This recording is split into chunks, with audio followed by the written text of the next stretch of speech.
you think LeBron will have a positive impact on Luka, Paul?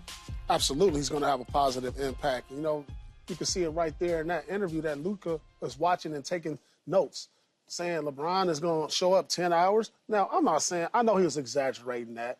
You know, I know he doesn't show up 10 hours, but he shows up probably pretty early, gets his work in, gets prepared for the game. How many hours before the game do you show up? So I would get there like 4 hours before the game. You know, I like to get there like... But you have shoot around in the morning. Yeah, so you'll do shoot around at 11 to 12. I'll get some lunch, 12:30. Take a 1 to 2:30 nap. Get there about 3:30. I get to the arena. Probably get shots up at 4. Game's at 7:30. Mm-hmm.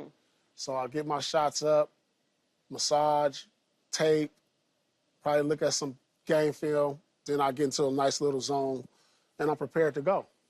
So I know LeBron, you know, as he gets older, he probably gets there a little earlier now because he's probably getting treatment, massage, tape, warming up, bike, shots, get a good lather, and then he gets into a zen mode to where he locks in, probably puts his headphones on for the last hour before coach comes in and gets his pregame speech.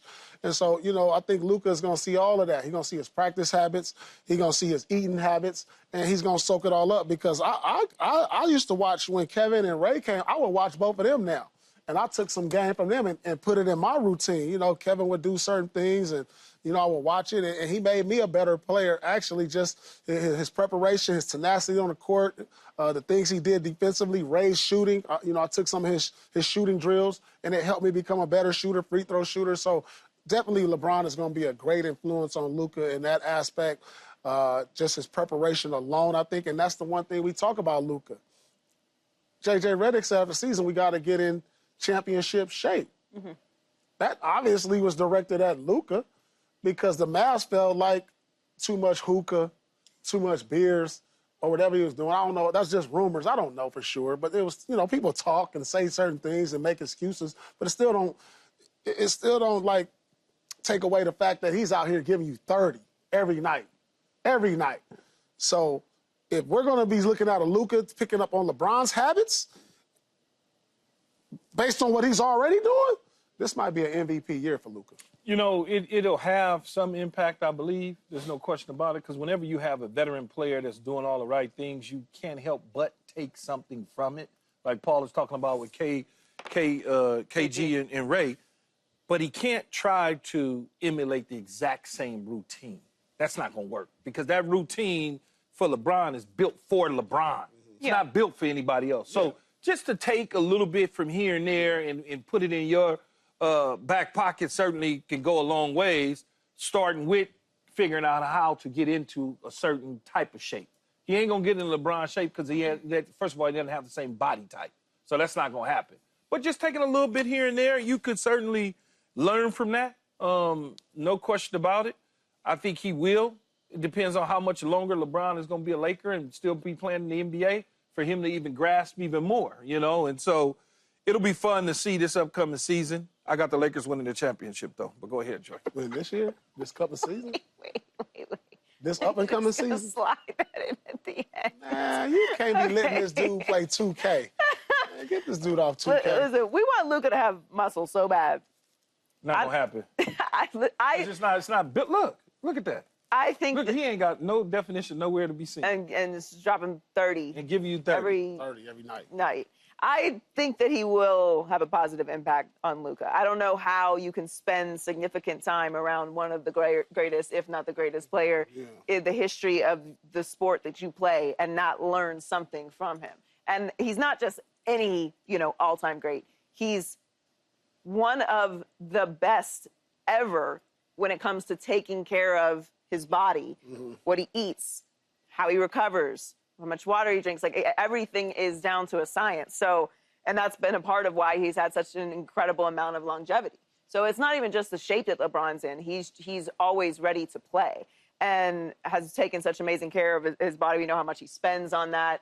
And he's really set the standard for that in the league and really around all of sports. So I don't see how you can spend time around anyone like that and not ask questions and not apply some of that to your routine, if nothing else, because why not? That's such an incredible opportunity. I mean, I've learned from everyone that I've worked with in one way or another. It doesn't mean that I'm going to change everything about how I do it, but people have habits for a reason. Like what you habitually do is who you are. So that's why LeBron has that. And if the critique of Luka's game from so many people is that he could be better if he was able to work on his body and be in better shape, at some point just prove the haters wrong. Like just lean into it and make that happen.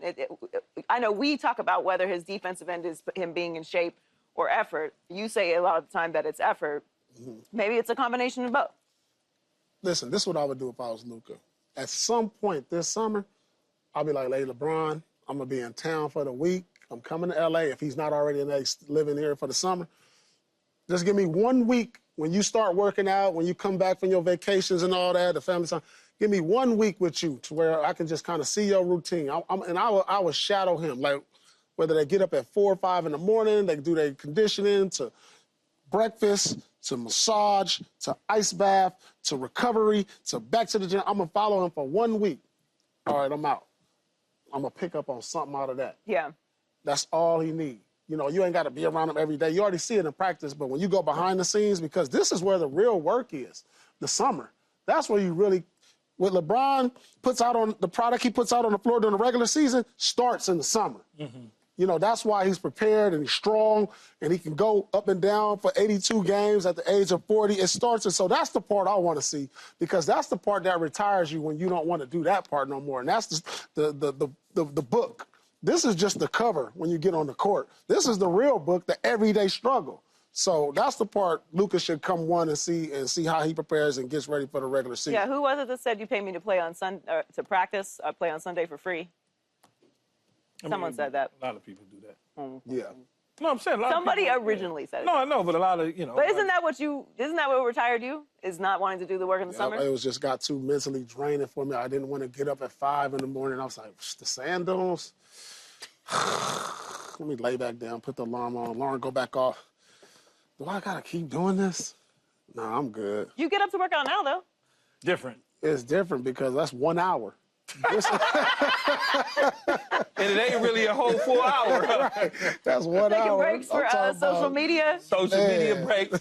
Looking at people in the mirror do this. Right. Like that, when that grind, you going like 2, 3, 4 hours out the day. Marvin Harrison. You know? You get paid to practice. The games are free. Yeah, so it was like, man, that grind right there. If you could just play the game, you just go out and play the game. But they're practicing in meetings and listening to them, talk to them, and they really, you in there, and they not, you know everything, but they still installing. It's like, I don't want to sit here and listen to them talk to Joy. Why I need to do that? Were the meetings what retired you? Basically, the meetings there, and a lot of what Paul is saying, just like, I don't feel like doing this no more, man. What's the end goal? Doing these sprints, I done did it for so long. Yeah, now. I ain't gonna never catch Jerry Rice, so what's the point? And then you start, like for me, I had kids. Yeah. You know, so I'm like, I want to spend more time. You looking at them, they growing up. You're like, I want to spend some more time around them now. You know, I want to wake up, take them to school. I'm missing out on stuff. I'm gone on Christmas. You know what I'm saying? So it's about that time. Like, you know what? It's time for me to hang it up. So, Paul, do you agree that Bronny will be a key part of the Lakers' rotation next season? I don't know. I got to see a little bit more from Bronny because, like, when I watched him last year, he got better as the year went on. Obviously, he got a lot of experience in the G League. But when you're playing at an NBA at a high level every night in a regular rotation, it's got to be one thing you can hang your hat on every single night. And I got to see what's that going to be for Bronny because at 6'2", you know, most guys at 6'2", they bring something like dynamic, something that you could say, hey, all right, he's a small guard, but he has an impact on the defensive end. That's just like Patrick Beverly. He's just a strong defender. He can hang his hat on that every night. Or he's a great shooter. Like I play with a guy, Eddie House, who was 6 feet, 6'1", great shooter. If he's open, he's gonna knock it down. Or his ball handling, decision making. So I'm curious to see what Bronny brings to the table to say he's great at this. And you only got to be great at one thing. You know what I'm saying? If you're great at one thing, like I said, Pat Beverly, Eddie House, he shot the ball well. I mean, great. Patrick Beverly was a great defender. Tony Allen, great defender. Probably couldn't shoot as well, but he was great at something. So that's what I'll be looking out for. If Bronny's going to be put into a regular rotation if he can become great at something, whether it's his playmaking ability, his ability to knock down shots consistently, or even distribute the ball, or even on defense, he becomes a lockdown defender like a guy like Lou Dort, who does that great. Yeah. He may have improved enough to increase his minutes. There's no question about it. I mean, they probably like exactly what they saw in the G League and what little minutes he got up with the varsity. They like that. And then they look at his growth from that standpoint and say to themselves, he's going to be a much better player come training camp. And then, like I said last year when he first was joined the Lakers, if they can carve out 3 minutes from a couple rookies apiece. That's your 10 minutes right there. Just take a couple minutes from a couple veteran guys to get him out on the floor. And it sounds like this is what they're willing to do, because if you think about the Lakers and the organization and even J.J. Redick to a point, he's never said anything about Bronny James that he didn't deliver on. Yeah. Everything he's always said about it, hey, he's going to play in this many minutes this time during the year, he delivered on those sort of things. So I don't see why he would go back on his word. So we'll see. I mean, this would be the plan with when you draft a second-round player, exactly what they did with him. They had him develop in the G League, got him some time up with the varsity. He's going to work over the summer. They're going to try and define what his identity is as a player. This is no different than any other second-round pick that you would have on any organization. Like, unless they're coming in and blowing everyone away right away, which very rarely happens because they are so young coming into the league now. It takes 2 to 3 years sometimes for a player to even become a full, beard situation. But with the NBA, they're so much younger coming into the league than in the NFL. We kind of put the same type of rookie expectations on NBA players sometimes, and they're just not at the same development level that NBA players are coming in. Yeah, it'll be interesting, and I'm going to look out for it if he plays Summer League this year. You know what's so funny? I said that to Nicholas, or my producer. I said to him, I wonder if they're going to... I would let him play Summer League, because that's how you really get That's what I said. I wonder if by they're going to playing send in him back in Vegas. 5-on-5 games. I would, let's get in Summer League a few games. Let's just see what that looks like. Why wouldn't he play Summer League? I think he should. Yeah. Yeah, I was expecting him to I play think he Summer should League. too, but they may feel like he's beyond that at this point. No, I mean, they may. Maybe. I mean, I would think that he was going to play Summer League, though. Subscribe here to get the latest from Speak, and go watch a few segments from our other shows on FS1.